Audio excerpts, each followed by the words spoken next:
उद्योजकांची बैठक झाली. ते आंबा नाही म्हणून सध्या वैतागलेले आहे. जर आंबा उत्पादन चांगल्या पद्धतीनं आलं तर ते निर्यात होणार आहे. आता देशांमध्ये तर ज्या पद्धतीने युद्ध परिस्थिती आहे त्याचा परिणाम कुठेतरी कोकणातील हापूस निर्यातीवर होताना दिसणार अशी शक्यता वर्तवली जाते. त्यामुळे हापूस जे आंबा व्यापारी आहे ते पूर्ण शक्यता म्हणण्यापेक्षा आत्ताच आंबा व्यापाऱ्यांची माझी बैठक झाली, उद्योजकांची बैठक झाली. ते आंबा नाही म्हणून सध्या वैतागलेले आहेत.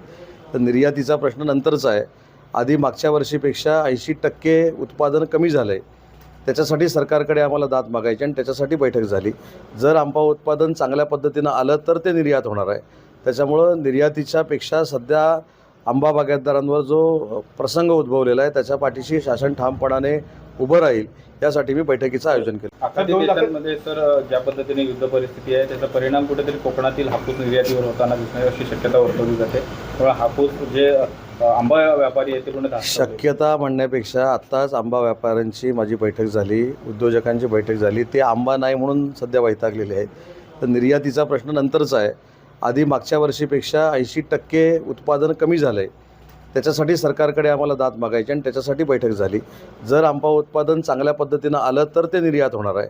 त्याच्यामुळं निर्यातीच्या पेक्षा सध्या आंबा बागायतदारांवर जो प्रसंग उद्भवलेला आहे त्याच्या पाठीशी शासन ठामपणाने उभं राहील यासाठी मी बैठकीचं आयोजन केलं.